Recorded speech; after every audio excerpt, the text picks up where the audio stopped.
주님께서 여러분과 함께 요한이 전한 거룩한 복음입니다.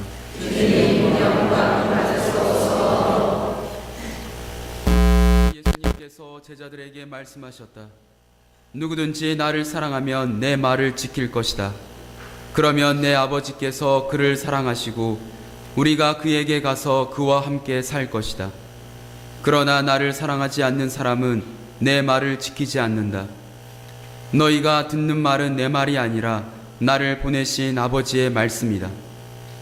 나는 너희와 함께 있는 동안에 이것들을 이야기하였다. 보호자, 곧 아버지께서 내 이름으로 보내실 성령께서 너희에게 모든 것을 가르치시고 내가 너희에게 말한 모든 것을 기억하게 해 주실 것이다. 나는 너희에게 평화를 남기고 간다. 내 평화를 너희에게 준다. 내가 주는 평화는 세상이 주는 평화와 같지 않다. 너희 마음이 산란해지는 일도 겁을 내는 일도 없도록 하여라. 나는 갔다가 너희에게 돌아온다고 한 내 말을 너희는 들었다. 너희가 나를 사랑한다면 내가 아버지께 가는 것을 기뻐할 것이다. 아버지께서 나보다 위대하신 분이시기 때문이다. 나는 일이 일어나기 전에 너희에게 미리 말하였다. 일이 일어날 때에 너희가 믿게 하려는 것이다. 주님의 말씀입니다. 그리스도님 찬양합니다. 앉으십시오.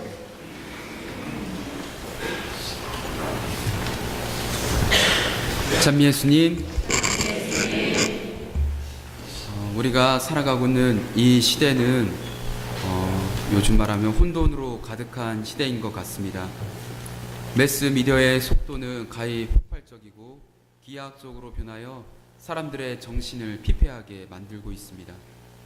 또한 사람들의 생활도 매우 다양해졌으며 다양한 생활 양식만큼 다양한 사람들도 많아졌습니다.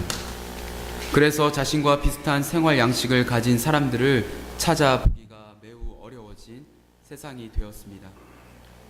교회 안에서도 빈부의 격차를 뚜렷하게 느끼고 정치적 성향이 다르다거나 생각이 다르다는 이유로 한 교회를 다니면서도 불목하며 살아가는 경우가 많습니다. 오늘 복음에서 예수님께서는 평화에 대해서 이야기하십니다. 그리고 이 평화는 세상이 주는 평화와 같지 않음을 선포하십니다. 그렇다면 세상이 주는 평화와 예수님께서 말씀하시는 평화는 근본적으로 다른 것이 무엇일까요? 며칠 전 인터넷을 하다가 흥미롭고 재미있는 영상을 하나 보았습니다. 그래서 잠시 영상을 보고 또 강론을 이어가도록 하겠습니다. 러시아의 한 동물원에서 산악기로 유명한 시베리아 호랑이와 염소가 한 달째 사이좋게 동거를 하고 있습니다. 그야말로 세상에 이런 일이 다 있습니다. 이상엽 기자가 소개합니다. 러시아 연해주의 한 동물원입니다. 눈 쌓인 들판 위를 호랑이와 염소가 나란히 거닐고 있습니다. 호랑이 몸집에 채 반도 되지 않는 염소지만 전혀 겁먹거나 위축된 기색이 없습니다.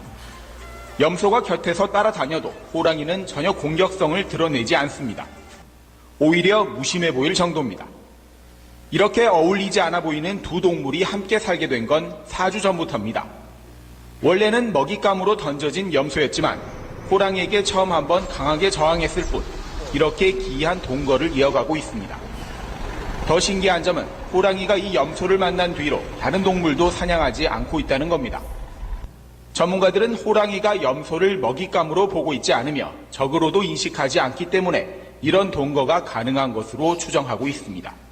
어렸을 때부터 사람에 의해서 길들여져 있고 다른 동물과의 접촉도 상당히 있었던 그런 경우에 이런 염소를 먹잇감으로 생각하지 않고 공격성을 띠지 않는다고 볼 수가 있겠습니다.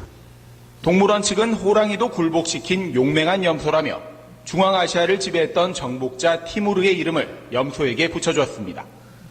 SBS 이상엽입니다. 네, 호랑이 이름은 아무르라고 하고요. 염소 이름은 나왔던 것처럼 티무르라고 합니다. 그냥 앉아있어.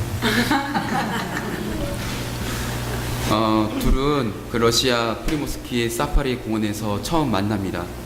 염소 티무르는 산채로 호랑이 아무르에게 먹이로 던져졌지만 둘은 먹고 먹히는 관계가 아니라 보시는 것처럼 친구처럼 어울리면서 세간의 화제를 모았습니다. 이렇게 해서 참 둘이 잘 지내고 열심히 잘 살았으면 좋았을 텐데, 근데 이거는 이제 두 동물이 잘 살았을 때 그 영상이고요.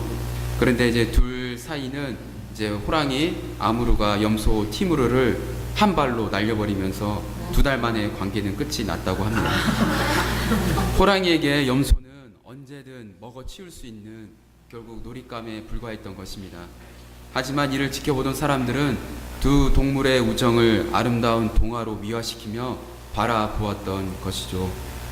그리고 또 다른 동물들이 있습니다. 악어와 물새입니다. 악어가 사는 습지에는 물새가 떼지어 사는 경우가 많습니다. 물새는 악어 주변에 살면서 너구리나 쥐 같은 알 도둑들의 위협을 피합니다. 그러면서 이제 악어는 물새로부터 얻는 것이 무엇이 있을까요? 이를 이제 미국에 있는 연구진들이 이를 이제 그 관계를 관찰해 본 결과 놀라운 것을 발견할 수 있었다고 합니다. 습지의 물새들은 자신이 키울 수 있는 능력 이상의 알을 낳고 알에서 깨어난 새끼 중 일부를 둥지 밖으로 떨어뜨린다고 합니다. 그러면 둥지 밖으로 떨어진 새끼는 악어의 소굴에 이제 떨어지고 곧바로 악어의 먹이가 된다고 합니다. 물새들의 새끼가 떨어지는 이제 둥지 밑에는 항상 악어가 득실거리기 때문에 물새의 천적들은 이제 찾아볼 수 없었지만 물새는 자신을 보호해주는 대가로 악어에게 새끼를 제물로 바치는 것이었습니다.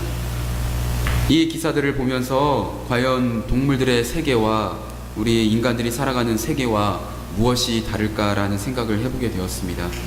그리고 결코 다르지 않음을 신자분들께서도 알 수 있을 거라고 생각이 됩니다. 우리 그리스도인들은 각자가 하느님의 평화를 갈망하는 사람들입니다. 왜냐하면 내 마음의 혼란과 소란스러움을 잘 알고 있기 때문입니다. 하지만 하느님의 평화를 갈구하지만 그 평화를 누리며 살아가지는 못합니다. 왜냐하면 우리들은 세상이 주는 평화에 너무나도 익숙해져 버린 사람들이기 때문입니다. 우리는 일상을 살아가면서도 언제든 지구 반대편에서 일어나는 일들을 쉽게 알 수 있습니다. 그리고 마음만 먹으면 지구 반대편에 있는 사람들에게 나의 선행을 펼칠 수도 있습니다. 단돈 10,000원으로 굶주림에 죽어가는 아프리카 어린이 1명을 살릴 수도 있으며 자연재해로 피해를 입은 이웃 나라에도 도움의 손길을 전화 한 통하면 쉽게 사랑의 마음을 전할 수 있을 정도로 편리한 세상을 살아가고 있습니다. 그러하기에 우리가 애써 힘들이며 어려운 처지에 빠진 이들에게 직접 찾아가서 도움의 손길을 주지 않아도 아주 쉬운 방법으로 그들에게 자비를 베풀 수 있는 시대를 살아가고 있는 것입니다. 어쩌면 그러한 노력 없음이 우리를 더욱 평화의 시대로부터 멀어지게 만드는 것일지도 모릅니다. 왜냐하면 자연재해, 테러, 전쟁 등이 일어난다 하더라도 내가 가진 전화 한 통하면 그들에게 신자로서의 선행의 의무를 다할 수 있기 때문입니다. 그러하기에 그러한 일들이 일어났을 때 우리는 놀랍고 두렵고 평화가 깨어지는 듯한 마음에 아파하고 걱정하는 것이 아니라 일어난 일들을 너무나도 자연스럽게 받아들이고 그 일어난 일들에 우리가 아까 말한 전화 한 통화든 아니면 기도든 그냥 우리의 모습들을 우리의 마음들을 쉽게 표현해 버리는 것일지도 모릅니다. 오늘은 제6회 생명주일이며 102차 이민의 날이기도 합니다. 이는 평화와 아주 깊게 연관되어 있는 날들입니다. 평화가 없는 세상에서 벌어지는 일들에 귀를 기울여 보시길 바랍니다. 그래서 이것도 영상 하나 보고 또 나누도록 하겠습니다.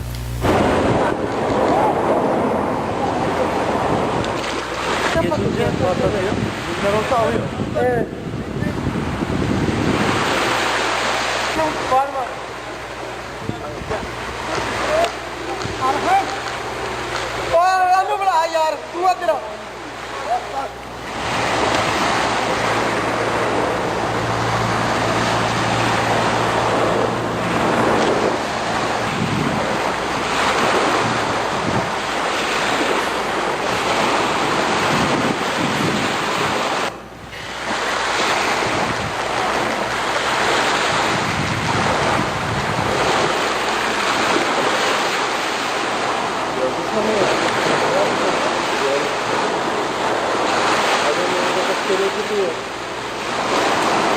Bilmiyorum.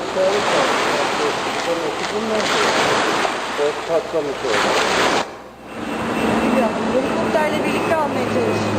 Öyle mi?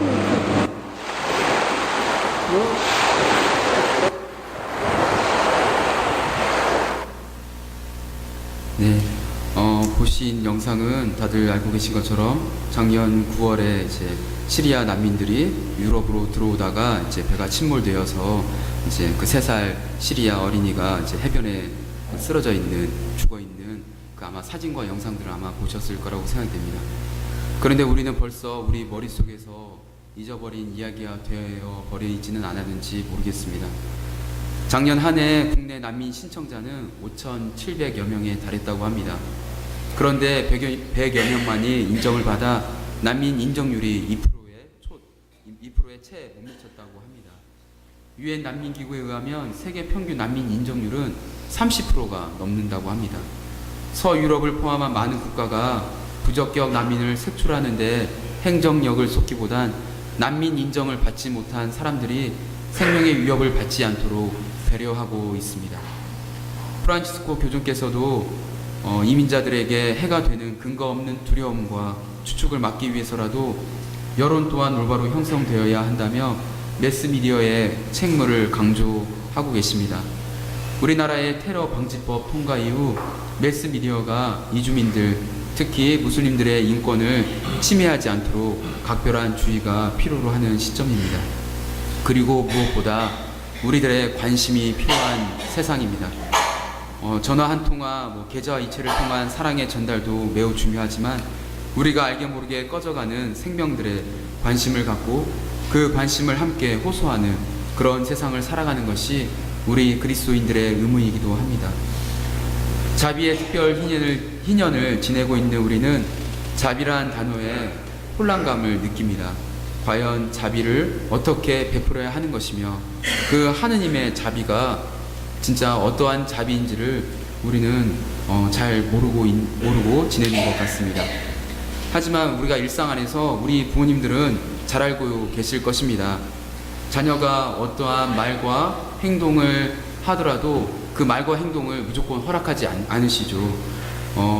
자녀를 사랑하는 마음으로 자녀들이 올바른 길을 걸을 수 있도록 그 잣대와 기준을 정확히 선을 그으는 것이 바로 저는 하느님의 자비라고 생각이 됩니다.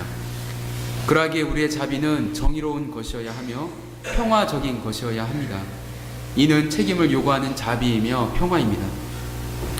호랑이가 염소를 2달간 살려준 것이 자비가 아닙니다. 악어가 물새를 보호해주는 대가로 새끼를 잡아먹는 것이 평화를 유지하는 것이 아님을 우리는 잘 알고 있습니다. 나는 너희에게 평화를 남기고 간다. 내 평화를 너희에게 준다. 내가 주는 평화는 세상이 주는 평화와 같지 않다. 너희 마음이 산란해지는 일도 겁을 내는 일도 없도록 하여라. 다시 한번 이 말씀에 귀를 기울이며 나의 평화는 세상의 평화와 닮아 있는지 아니면 하느님의 평화와 닮아 있는지 잠시 내 마음을 들여다보는 그런 시간을 갖도록 하겠습니다. 아멘.